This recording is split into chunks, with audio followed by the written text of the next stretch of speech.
Hello friends, I welcome you again to my channel DLI dedicated to learn and improve. हम लोग अपनी saving का कुछ हिस्सा बैंक्स में एक फिक्स्ड रिटर्न के लिए डिपॉजिट करते होंगे। आज हम बात करने जा रहे हैं बॉन्ड्स के बारे में, जो कि आपको काफ़ी लो रिस्क के साथ अराउंड 12% का इंटरेस्ट दे सकते हैं। Before we start I would like to mention, अपने चैनल पर जो वेरियस प्लेलिस्ट मैंने बना रखी हैं वो आप अपने सामने देख सकते हैं, और इनमें जो वीडियोस अवेलेबल हैं आप उनको चाहें तो जाकर देख सकते हैं, और अगर आपको पसंद आता है तो आप शेयर भी कर सकते हैं। फ्रेंड्स, आज के वीडियो में जो हम टॉपिक्स कवर करेंगे वो आप अपने सामने देख सकते हैं। फ्रेंड्स, ये वीडियो सिर्फ एजुकेशन पर्पज से रहने वाला है, क्योंकि पैसा आपका है, तो अगर आप इन्वेस्ट करने का कोई भी डिसीजन लेते हैं तो अपने फाइनेंशियल एडवाइजर से कंसल्ट करें या अपनी रिसर्च भी करें। अब फ्रेंड्स, बॉन्ड्स होते क्या हैं? हम लोग बैंक में पैसा डिपॉजिट करते हैं एक फिक्स्ड टाइम के लिए। इसको फिक्स्ड डिपॉजिट या FD कहा जाता है। बदले में बैंक हमारे को कुछ इंटरेस्ट देने का वादा करता है। FD के ऊपर कितना इंटरेस्ट मिलता है और इससे रिलेटेड क्या रूल्स रहते हैं, इसके ऊपर मैं एक वीडियो ऑलरेडी बना चुका हूं। आप चाहें तो उसको देख सकते हैं, मैं उसका लिंक डिस्क्रिप्शन में दे दूंगा। आज के समय में FD में अप्रॉक्सीमेटली 6.25 पर ईयर का इंटरेस्ट मिलता है, और अगर आप स्मॉल फाइनेंस बैंक में जाएंगे तो थोड़ा सा रिस्क बढ़ जाता है, लेकिन इंटरेस्ट भी आपको थोड़ा सा ज़्यादा मिल जाता है। बॉन्ड FD की ही तरह है, लेकिन इस केस में पैसा हम बैंक को नहीं देते हैं, पैसा हम किसी कंपनी या फिर गवर्नमेंट को देते हैं। तो सिंपल वर्ड्स में बॉन्ड एक फिक्स्ड इनकम इंस्ट्रूमेंट है, जिसमें इन्वेस्टर बोरोवर को पैसा देता है, और बदले में बोरोवर, जो कि गवर्नमेंट भी हो सकता है, कोई कंपनी भी हो सकती है, वो ये कहता है कि मैं आपको पीरियडिकली इंटरेस्ट देता रहूंगा। यहाँ इश्यूअर कौन हो सकता है? गवर्नमेंट भी इश्यूअर हो सकती है, यानी बॉन्ड गवर्नमेंट भी जारी करती है, जिसको गवर्नमेंट सिक्योरिटीज या GSEC कहा जाता है। एंड कॉरपोरेशन भी हो सकती हैं, यानी कंपनीज भी हो सकती हैं, इन्हें कॉरपोरेट बॉन्ड कहा जाता है।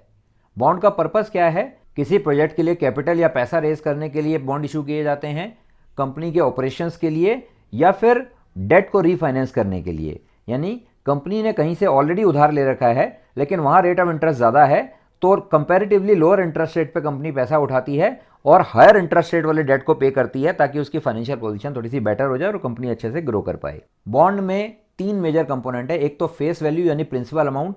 मान लीजिए मैंने 1 लाख रुपए का बॉन्ड खरीदा है, तो 1 लाख रुपया मेरी फेस वैल्यू है या प्रिंसिपल अमाउंट है। उसके बाद आता है कूपन रेट। ये कुछ नहीं है, सिंपल जो बैंक हमें इंटरेस्ट रेट कहता है उसी को बॉन्ड की लैंग्वेज में कूपन रेट कहा जाता है। और एक होता है मैच्योरिटी डेट, यानी किस डेट को ये बॉन्ड मैच्योर होगा, उस डेट को कंपनी आपका प्रिंसिपल अमाउंट आपके अकाउंट में ट्रांसफर कर देगी। फ्रेंड्स, यहाँ ये भी बात कर लेते हैं कि बॉन्ड से जुड़े हुए रिस्क क्या हैं।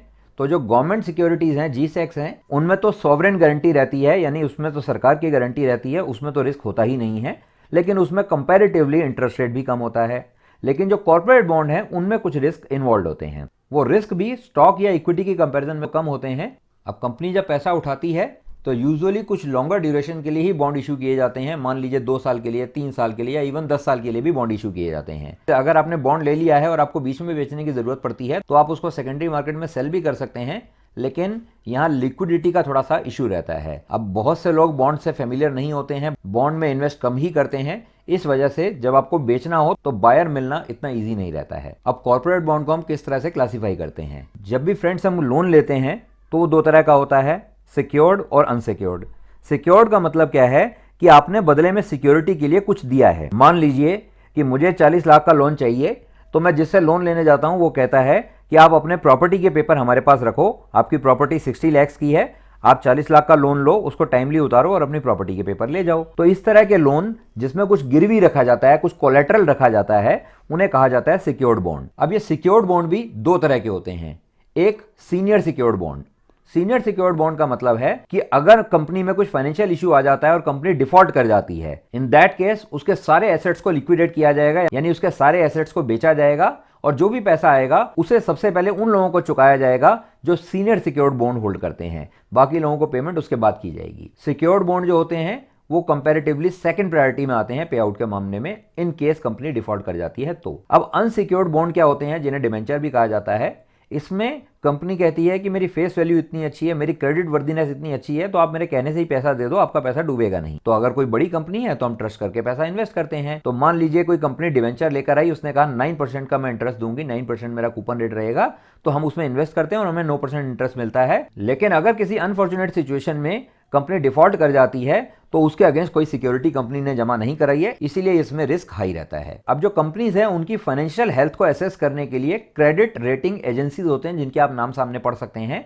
तो ये कंपनी को रेटिंग देती हैं। अब ये जो रेटिंग्स है ये क्या क्या होती हैं? हाईएस्ट रेटिंग जो है वो आप यहाँ देख सकते हैं, वो है ट्रिपल ए। ट्रिपल ए का मतलब है इसमें तो मिनिमम रिस्क है। अब जो गवर्नमेंट के बॉन्ड आते हैं वो ट्रिपल ए कैटेगरी के ही होते हैं, क्योंकि इसमें रिस्क ऑलमोस्ट निल होता है। सेकंड आता है डबल ए। डबल ए में भी फर्दर कैटेगराइजेशन कर दिया जाता है, डबल ए प्लस जो कि थोड़ा सा ज्यादा बेटर होता है, डबल ए माइनस जो कि डबल ए की कंपैरिजन में थोड़ा सा रिस्की होता है। इसी तरह आगे जाकर ए प्लस, ए माइनस रेटिंग जाती है। तो ट्रिपल ए मतलब काफी सेफ है, डबल ए थोड़ा सा रिस्की है, ए थोड़ा सा ज्यादा रिस्की है, ट्रिपल बी इसमें मॉडरेट रिस्क है।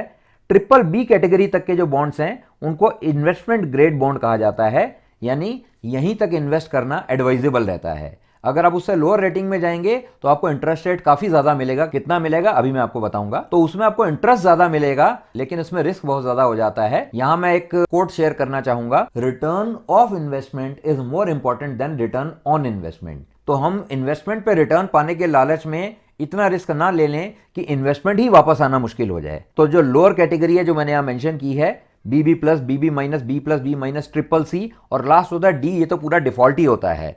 तो इसमें तो आपको मोर देन 20% का रिटर्न का वादा किया जा सकता है, लेकिन हो सकता है कि ये रिटर्न आपको ना मिल पाए। फ्रेंड्स, ये जो क्रेडिट रेटिंग एजेंसीज होती हैं ये अपनी रेटिंग्स को फ्रिक्वेंटली रिव्यू करती रहती हैं। एनुअल बेसिस पे तो रेटिंग ये करती ही हैं। इसके अलावा अगर कोई इवेंट्स आती हैं, जो कि आप यहाँ पैरा 2 में देख सकते हैं, तो अगर ऐसी कोई इवेंट होती है तो भी रेटिंग्स को रिव्यू किया जाता है। यानी आज अगर कोई बॉन्ड डबल ए रेटेड है तो कल हो सकता है कि वो ट्रिपल ए हो जाए, और ये भी हो सकता है कि वो डी कैटेगरी में चला जाए। अब बात करते हैं एवरेज रिटर्न्स की। ये इलस्ट्रेटिव है।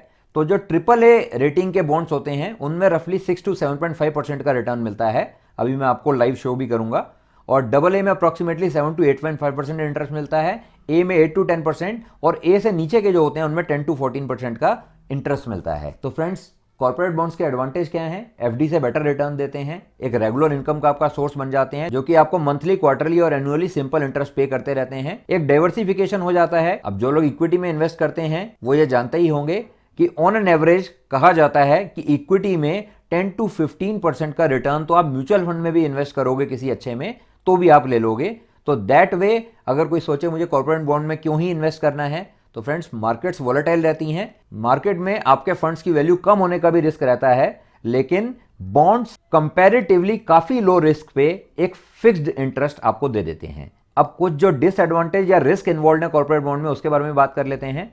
एक तो है डिफॉल्ट का रिस्क। हो सकता है जिस फील्ड में कंपनी काम करती है उसी फील्ड में अच्छा कंपटीशन आ जाए, कोई नई कंपनी खड़ी हो जाए जिसकी वजह से इस कंपनी के फाइनेंसेस पे असर पड़े, या कंपनी में कोई इश्यू आ जाए, तो इस वजह से हो सकता है कि कंपनी डिफॉल्ट कर जाए। और डिफॉल्ट का मतलब है कि ये भी हो सकता है कि इंटरेस्ट टाइम पे ना दे, एक आधी इंस्टॉलमेंट स्किप कर दे, उसको बाद में दे, और ये भी हो सकता है कि आपने जो कैपिटल इन्वेस्ट किया है वो भी फंस जाए। पर ऐसा बहुत रेयर होता है। आप चाहें तो इंटरनेट पर सर्च कर सकते हैं कि लास्ट डिफॉल्ट कब हुआ था और किस किस कंपनी ने डिफॉल्ट किया था। और जैसा कि मैंने कहा, क्रेडिट रेटिंग, आज मैंने डबल ए सोचकर बॉन्ड में इन्वेस्ट किया, लेकिन क्रेडिट रेटिंग एजेंसी ने रिव्यू करके बाद में उसको ट्रिपल बी ग्रेड कर दिया।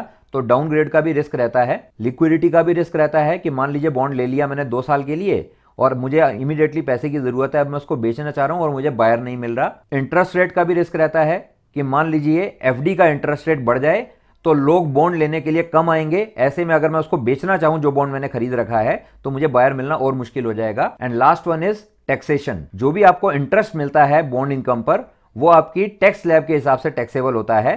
तो अगर आप इक्विटी में इन्वेस्ट करते हैं तो आप जानते होंगे लॉन्ग टर्म कैपिटल गेन का जो टैक्स रेट है वो 0 है अप टू 1.25 लाख, और उसके ऊपर की इनकम पे 12.5% है। Whereas short term capital gain पे 20% टैक्स देना पड़ता है। लेकिन यहां आपको जो भी इनकम होगी वो आपकी टैक्स स्लैब के हिसाब से चार्जेबल होगी। तो अगर आप हाईएस्ट टैक्स स्लैब में आते हैं, दैट इज 30%, तो आपको जो भी इनकम होगी उस पर 30% टैक्स देना पड़ेगा। तो फ्रेंड्स, कॉर्पोरेट बॉन्ड के बारे में हमने सब कुछ समझ लिया। अब सवाल आता है कि अगर मुझे इन्वेस्ट करना है तो मैं कैसे कर सकता हूं। तो फ्रेंड्स, एनएसई और बीएसई के थ्रू भी इन्वेस्ट किया जा सकता है, या कुछ ऑनलाइन बॉन्ड प्लेटफॉर्म है जिनके आप नाम सामने देख सकते हैं। इन प्लेटफॉर्म पे कुछ बॉन्ड्स डिस्काउंट पे भी अवेलेबल हो जाते हैं। दैट इज, अगर बॉन्ड की फेस वैल्यू 100 रुपीज है तो वो 98 रुपीज पे भी अवेलेबल हो जाते हैं। तो 2% का आपको डिस्काउंट मिल जाता है परचेज करने में। और अगर मान लीजिए उस बॉन्ड का कूपन रेट 9% है तो आपको डिस्काउंट भी मिला, और फेस वैल्यू यानी 100 का 9% जो है वो आपको कूपन रेट भी मिल रहा है। तो आपका YTM, यील्ड टू मैच्योरिटी, बढ़ जाता है। तो इस वजह से आप एक अच्छा इंटरेस्ट जो है इन प्लेटफॉर्म के थ्रू परचेज करने पर पा सकते हैं। अब इनमें से कौन सा प्लेटफॉर्म बेटर है मैं इस पे कमेंट नहीं कर पाऊंगा। लाइव डेमो देने के लिए इनमें से एक प्लेटफॉर्म thefixedincome.com, वो मैं आपको दिखा रहा हूँ। तो फ्रेंड्स, यहाँ मैंने वेबसाइट एक खोली है thefixedincome.com। इसमें आप देख सकते हैं बहुत सारे बॉन्ड अवेलेबल हैं। ये कैपिटल गेन बॉन्ड है, जिनको 54 EC सेक्शन के बॉन्ड भी कहा जाता है। इनमें जो भी आपको इंटरेस्ट मिलता है उसके ऊपर आपको टैक्स नहीं पे करना पड़ता है। मैं इसको क्लिक करके भी दिखा देता हूँ। ये कुछ कंपनियां हैं जो कि PSU कैटेगरी में आती हैं, पब्लिक सेक्टर अंडरटेकिंग है, और इस वजह से इनकी क्रेडिट रेटिंग भी आप देख सकते हैं AAA है, लेकिन इसमें कूपन रेट बहुत कम है, 5.25%। हाउएवर FD से फिर भी बेटर है। क्यों बेटर है? कि अगर आपको FD बेस 6.5% का इंटरेस्ट रेट मिल रहा है तो भी टैक्स डिडक्ट करने के बाद नेट इंटरेस्ट आपका काफ़ी कम आता है। तो यहाँ आपको जो भी इंटरेस्ट मिल रहा है वो टैक्स फ्री रहता है अंडर सेक्शन 54 EC। नेक्स्ट अब मैं क्लिक करता हूँ एक्सप्लोर ऑल बॉन्ड्स पे। तो यहाँ आपको सारी कैटेगरी दिख रही हैं, corporate bond, government security, bonds eight 10,000 rupees. मैं यहाँ पे गवर्नमेंट सिक्योरिटीज़ पे क्लिक करता हूँ पहले। यहाँ 32 बॉन्ड इस समय अवेलेबल दिखा रहा है। तो ये गवर्नमेंट सिक्योरिटी हैं, इस वजह से इनकी सॉवरेन गारंटी है, यानी इसमें सरकार की गारंटी है, तो इसमें रिस्क तो ऑलमोस्ट नील हो जाता है। अब यहाँ जो पैरामीटर देखने के होते हैं, यहाँ जो आपको बॉन्ड यील्ड मिल रहा है वो 5.89% है। इसकी डिटेल अगर हम ओपन करें तो यहाँ हमें दिखता है कि बॉन्ड की फेस वैल्यू 100 है, कूपन रेट 6.45% है। 7 अक्टूबर 2019 को इशू हुआ था 10 साल के लिए, लेकिन अभी जो इसमें पीरियड बचा है वो 3 ईयर 5 मंथ 17 डेज है। यानी मैं इसको सेकेंडरी वे में उठा रहा हूँ, यानी किसी ने इस बॉन्ड को परचेज किया, अब मैं उससे इसे खरीद रहा हूँ।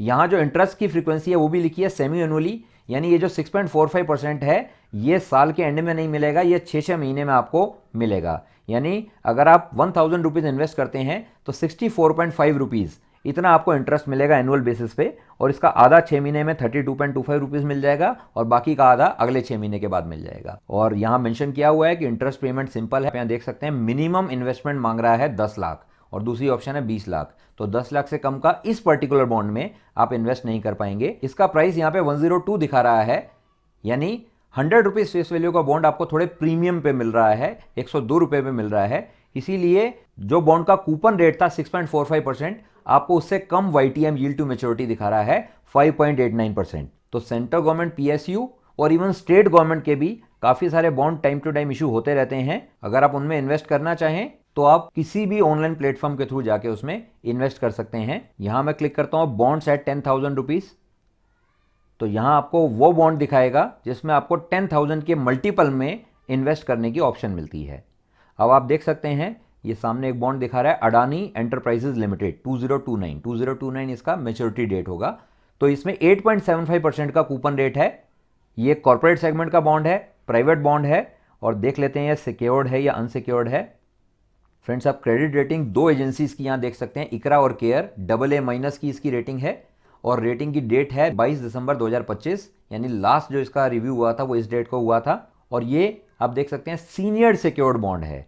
जैसा कि मैंने पीछे कहा था कि इन केस कंपनी में कोई इशू आता है और उसके एसेट्स को लिक्विडेट करना पड़ता है तो सीनियर सिक्योर्ड बॉन्ड होल्डर को पहले पैसा रिलीज किया जाता है। इस फंड का जो मैच्योरिटी पीरियड बचा है अभी 2 साल 8 महीना और 23 दिन है। और एक चीज और आप यहां देख सकते हैं कि इसमें इंटरेस्ट पर TDS कट कर आपको मिलेगा। यहां पर लिखा हुआ है इंटरेस्ट फ्रीक्वेंसी एनुअल है, तो एनुअल बेसिस पे आपको जो भी इंटरेस्ट मिलेगा उसमें 10% TDS कट कर ही आपको मिलेगा और बाकी का आपको आपके टैक्स स्लैब के हिसाब से पे करना होगा। और लास्टली कॉर्पोरेट बॉन्ड की कैटेगरी में जाकर देखते हैं कि इस समय कौन कौन से बॉन्ड अवेलेबल दिखा रहा है। तो टोटल देयर आर 63 बॉन्ड्स। अभी आप देख सकते हैं यहां पर एक है satin credit care network limited, ये एक NBFC है यानी नॉन बैंकिंग फाइनेंशियल कंपनी। इसकी इकरा रेटिंग A है। तो आप देख सकते हैं यहाँ रेटिंग AA- थी, इसीलिए कूपन रेट कम था 8.75%। यहाँ रेटिंग थोड़ी कम होकर A होगी तो इंटरेस्ट रेट बढ़कर हो गया 10.15%। यहाँ यील्ड टू मैच्योरिटी 11.18% है। अब कंपनी दे रही है 10.15%, लेकिन यहाँ यील्ड लिखा है 11.18%। क्यों? क्योंकि यहाँ 100 रुपीज़ फेस वैल्यू का बॉन्ड आपको थोड़ा सस्ता मिल रहा है, डिस्काउंट पे मिल रहा है 99, इसीलिए आपका जो एक्चुअल यील्ड है वो थोड़ा सा बढ़ गया। नेक्स्ट ये कौन सा दिखा रहा है, सेटिन क्रेडिट केयर लिमिटेड। अच्छा, यहाँ एक चीज़ और चेक कर लेते हैं कि ये सिक्योर्ड है या अनसिक्योर्ड है। तो इसको क्लिक करते हैं। हाँ, जैसा कि आप यहाँ देख सकते हैं ये अनसिक्योर्ड बॉन्ड है, यानी इसके अगेंस्ट कंपनी ने कोई भी कोलेटरल नहीं रखा है, इसी वजह से इसमें इंटरेस्ट रेट इतना ज़्यादा मिल रहा है। तो ये कंपैरेटिवली रिस्की हो जाता है। तो इस तरह जो भी बॉन्ड आपको अवेलेबल हैं, यहाँ एक और ये सेटिन क्रेडिट केयर का दिखा रहा है, इट इज़ 12% और इसमें interest payment frequency IP frequency है मंथली। और यहाँ कूपन रेट है 12% और ये डिस्काउंट पे मिल रहा है, तो ओवरऑल आपको 13.1% इंटरेस्ट मिल रहा है। तो लाइक आई सेड कि आप जितना रिस्क उठाएंगे उतना आपको इंटरेस्ट ज़्यादा मिलेगा। तो आपका रिस्क प्रोफाइल के हिसाब से कंपनी की स्टडी करने के बाद जो भी बॉन्ड आपको सूटेबल लगता है, आप चाहें तो डाइवर्सिफिकेशन के पर्पज से उसमें इन्वेस्ट कर सकते हैं। बट लाइक आई सेड, इससे पहले आप कंपनी के बारे में पढ़ लीजिएगा, अपनी रिसर्च कर लीजिएगा, उसके बाद जिस भी प्लेटफॉर्म के थ्रू जो भी बॉन्ड आपको इन्वेस्ट करने लायक लगता है, आप चाहें तो उसमें इन्वेस्ट कर सकते हैं। फ्रेंड्स, अपने चैनल पर फाइनेंशियल मैनेजमेंट प्लेलिस्ट के अंडर जो मैंने वीडियोज अपलोड कर रखे हैं वो आप अपने सामने देख सकते हैं। इनमें से जो भी टॉपिक आपके इंटरेस्ट का हो उसका वीडियो आप देख सकते हैं, और अगर आपको पसंद आता है तो आप उसको औरों के साथ भी शेयर कर सकते हैं। इन वीडियोस के डिस्क्रिप्शन में मैंने टाइम कोड्स दे रखे हैं, तो अगर आपको लगता है कि पूरा वीडियो देखने की बजाय मैं इसमें एक स्पेसिफिक पोर्शन को देखने में इंटरेस्टेड रहूंगा, तो आप डिस्क्रिप्शन में जाके टाइम कोड के थ्रू उस स्पेसिफिक पोर्शन को देख सकते हैं। Thank you so much for watching this video.